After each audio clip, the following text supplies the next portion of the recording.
और अब एक खबर ऑनलाइन होने वाले फ्रॉड पर लगाम लगाने से जुड़ी हुई है। देश में साइबर फ्रॉड की घटनाएं लगातार बढ़ रही हैं। दिनों दिन साइबर अपराधी नए तरीके से अपनाकर लोगों को लूट रहे हैं। साइबर अपराधी कभी गिफ्ट ऑफर के नाम पर तो कभी डिलीवरी के नाम पर अपने जाल में फंसाते हैं। पंजाब और हरियाणा हाई कोर्ट ने ऐसे ही एक मामले की सुनवाई करते हुए एक व्यक्ति को एक सिम कार्ड इश्यू करने की सिफारिश की है। देखिए। हेलो सर, आपको ये कॉल आपके कार्ड से संबंधित किया जा रहा है। सर, बताना चाहूंगी कि आपके खाते को 50,000 की लॉटरी लगी है। सर, आपके कार्ड पे एक नंबर होगा 16 अंकों का, कि वो कंफर्म करा दीजिए। 32 64।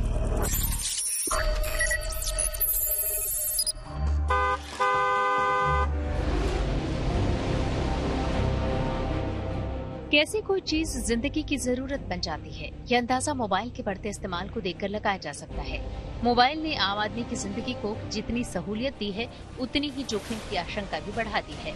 इसी आशंका को देखते हुए पंजाब और हरियाणा हाई कोर्ट ने ऑनलाइन धोखाधड़ी के बढ़ते मामलों पर लगाम लगाने की कोशिश की है।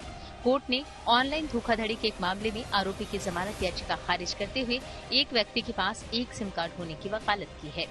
आरोपी ने कथित तौर पर ऑनलाइन घोटाला करने के लिए 35 सिम कार्ड खरीदे थे। कोर्ट ने राज्य सरकार से एक नाम से जारी कई सिम और उनके उपयोग की जानकारी जुटाने के साथ भविष्य में एक व्यक्ति को एक सिम देने का सुझाव दिया है। इसके अलावा केंद्र सरकार से ऐसे मामलों की निगरानी करने और नियम बनाने को भी कहा है। पंजाब और हरियाणा हाई कोर्ट ने हाल ही में एक केस की सुनवाई के दौरान रिकमेंड किया है कि एक व्यक्ति के पास सिर्फ एक ही सिम कार्ड होनी चाहिए, क्योंकि जब पंजाब और हरियाणा हाई कोर्ट के single justice Anoop Chitkara case की सुनवाई कर रहे थे तो पाया गया कि एक व्यक्ति 36 सिम का उपयोग कर रहे थे, जिससे ऑनलाइन फ्रॉड और ना जाने कितने आपराधिक काम है वो किए जा सकते हैं। तो उनकी तरफ से रिकमेंड किया गया है कि एक व्यक्ति के पास एक ही सिम होनी चाहिए, जिससे ऑनलाइन फ्रॉड और दूसरे जो आपराधिक कार्य है उसके ऊपर अंकुश लगाया जा सके। अब सवाल उठता है कि जिस मामले की कोर्ट सुनवाई कर रहा था, आखिर वो क्या था? सुमित नंदवानी बनाम हरियाणा राज्य मामले में अदालत नंदवानी की अंतरिम जमानत याचिका पर विचार कर रही थी, जो हिसार की सेंट्रल जेल में बंद है। एक व्यक्ति ने बताया कि उसे व्हाट्सएप पर एक संदेश मिला था, जिसमें पूछा गया था कि क्या वो घर से काम करते हुए पैसे कमाना चाहता है। हालांकि मैसेज भेजने वाले व्यक्ति के साथ शुरुआती बातचीत में भुगतान शामिल था, जिससे भरोसा बढ़ा और उसने आगे और पैसा जमा करने के लिए कहा, लेकिन अंततः उसे 8 लाख रुपए से अधिक की ठगी का शिकार होना पड़ा। हरियाणा पुलिस की जांच में इस मामले से जुड़े कई बैंक खाते और मोबाइल नंबर मिले हैं। इसके बाद पुलिस ने मुख्य आरोपी मध्य प्रदेश निवासी सुमित नंदवानी को गिरफ्तार कर लिया। पुलिस ने पाया कि नंदवानी ने घोटाले में इस्तेमाल किए गए सिम नंबरों को एक्टिवेट किया और उन्हें अलग अलग लोगों के नाम से रजिस्टर किया। इसके बाद उसने उन्हें साथी आरोपियों को मुहैया कराया। आरोपी नंदवानी ने कथित तौर पर अपने आधार कार्ड के जरिए प्रीपेड सिम कार्ड खरीदा था।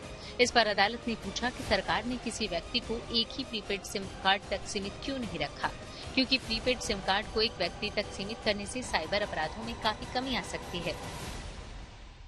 इसने तो अब्यूज किया है सिस्टम को, इन द सेंस इसका कोई बंदा होगा अंदर वहां पे कि उसने 35 सिम ले लिए, जहां 9 अलाउड थे और फिर 12 फिर भी एक्टिव थे। टेलीकॉम कंपनी का ग्रॉस फेलियर है। पर मैं इस बात से बिल्कुल सहमत नहीं हूँ और पूरी श्रद्धा से हाईकोर्ट की तरफ मैं ये कहूंगा 1 सिम पर पर्सन पॉसिबल नहीं है। जब गवर्नमेंट खुद कह रही है 9 सिम्स अलाउड है, हाँ उस पे checks and balances telecom company के होने चाहिए, तो यहाँ नहीं थे। और नॉर्मली कोई भी एंटरप्राइज है वो प्रीपेड सिम नहीं यूज करता, बिजनेसेस करते हैं कि थोड़ी देर यूज करना है फिर उसको डिस्कार्ड कर देना है। तो ये ऐसा ऑर्डर हाईकोर्ट को पास करना वाजिब मेरे हिसाब से नहीं होगा, क्योंकि लेजिस्लेटिव डोमेन में हाईकोर्ट नहीं जा सकता। और बहुत जजमेंट्स है सुप्रीम कोर्ट की, अगर लेजिस्लेटिव डोमेन में हाईकोर्ट जाता है। अब जैसे हाँ एक चीज मैं करेक्ट करूंगा, जज साहब ने इस पे जोर दिया है कि जो ऑनरेबल माननीय हमारे जस्टिस अनूप चितकारा जी हैं, उन्होंने ये कहा है सुप्रीम कोर्ट की गाइडलाइन यूएपीए या अनलॉफुल एक्टिविटीज प्रिवेंशन एक्ट में है। हाँ जहां पे कोई ऑफेंस है which endangers the security of the nation, जहां हमें खतरा है। ऐसे में सवाल है कि एक नाम से फिलहाल कितने सिम खरीदे जा सकते हैं। दूरसंचार मंत्रालय के मुताबिक एक व्यक्ति अपने नाम पर अधिकतम 9 मोबाइल कनेक्शन या सिम ले सकता है। इसी तरह जम्मू कश्मीर, असम और पूर्वोत्तर भारत में अधिकतम 6 सिम निर्धारित हैं। इसी तरह सभी जगहों पर सिम खरीदने से पहले आवेदक को अपने पास पूर्व में मौजूद सभी सिम की जानकारी घोषणा पत्र में देनी होती है। सिम कार्ड की मदद से साइबर क्रिमिनल कई तरह के फ्रॉड करते हैं। स्कैमर्स किसी दूसरे व्यक्ति के नाम पर सिम जारी करवा लेते हैं। इससे आम आदमी के मन में सवाल उठता है कि उनके नाम पर कितने सिम जारी हुए हैं और इसके बारे में पता लगाया जा सकता है या नहीं। तो सबसे पहले https://www.sancharsathi.gov.in पर जाएं। यहाँ नो योर मोबाइल कनेक्शन पर क्लिक करें। इसके बाद अपना मोबाइल नंबर और कैप्चा कोड दर्ज करें। आपके मोबाइल नंबर पर वेरिफिकेशन के लिए भेजे गए OTP के जरिए लॉगिन करें। यहाँ आप सभी मोबाइल नंबरों को देख सकते हैं जो आपके नाम पर एक्टिव है। इसमें अगर कोई ऐसा नंबर है जो आपका नहीं है तो आप नॉट माई नंबर पर जाएं। यहाँ नीचे आपको रिपोर्ट पर जाकर क्लिक करने पर वो नंबर डीएक्टिवेट या बंद कर दिया जाएगा। जो इंटेंट है जज साहब की बहुत बढ़िया है, पर ये पॉइंट उनके आगे रेज नहीं किया गया कि 9 तो अलाउड है। उनके रिसर्चर्स हैं उनकी कोर्ट में और सरकारी वकील साहब हैं, माननीय एडिशनल सॉलिसिटर जनरल साहब पेश हुए हैं, तो उनको बताना चाहिए था कोर्ट को 9 तो अलाउड है, पर 9 अलाउड है विद रेगुलेशंस। जहाँ टेलीकॉम कंपनी का ग्रॉस फेलियर है उसके लिए आप कॉमन मैन को नहीं पेनलाइज कर सकते।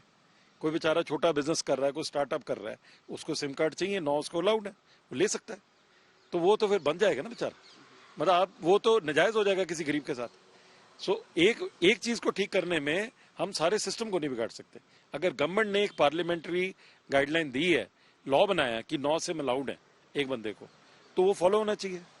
जब तक वो सेटिस्फाइड नहीं होता पार्लियामेंट में, हाईकोर्ट रिकमेंड नहीं कर सकता उसको।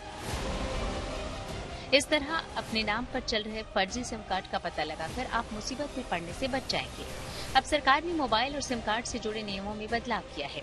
पुराने नियमों में कई सारी कमियां थी जिसका फायदा उठाकर फर्जी सिम कार्ड हासिल कर लिए जाते थे। लिहाजा अब सिम कार्ड खरीदना मुश्किल होने जा रहा है। अभी तक कोई भी डॉक्यूमेंट सबमिट करके सिम कार्ड इश्यू करा लेता था, लेकिन अब नया सिम कार्ड लेने के लिए आपको खुद जाना होगा। इसके बाद आपको आधार कार्ड या कुछ अन्य दस्तावेज देना होगा जो बायोमेट्रिक डिटेल से लिंक होना चाहिए। इसके बाद आपकी आंखों और हाथों को स्कैन करके वेरीफाई किया जाएगा कि जिसके नाम पर सिम इश्यू किया जा रहा है वो आप हैं या नहीं। इसके अलावा आपके आधार कार्ड से लिंक मोबाइल पर एक OTP भेजा जाएगा। इन सभी दस्तावेजों की जांच के बाद ही सिम कार्ड इश्यू किया जाएगा। फिलहाल फर्जी सिम की वजह से अपराधियों का पता नहीं चल पाता है और उन्हें पकड़ने में पुलिस को मुश्किल आती है। हालांकि सिम कार्ड लेने के नियम सख्त कर दिए गए हैं, लेकिन आपको ये जानकर हैरानी होगी कि अपराधी फर्जी सिम हासिल करने के लिए नए नए तरीके ईजाद कर रहे हैं। लिहाजा फर्जी सिम कार्ड इश्यू कराने वाले अपराधियों से खुद सतर्क हो जाएं और दूसरों को भी सावधान करने के लिए हॉर्न बजाएं। Bureau report, good news today.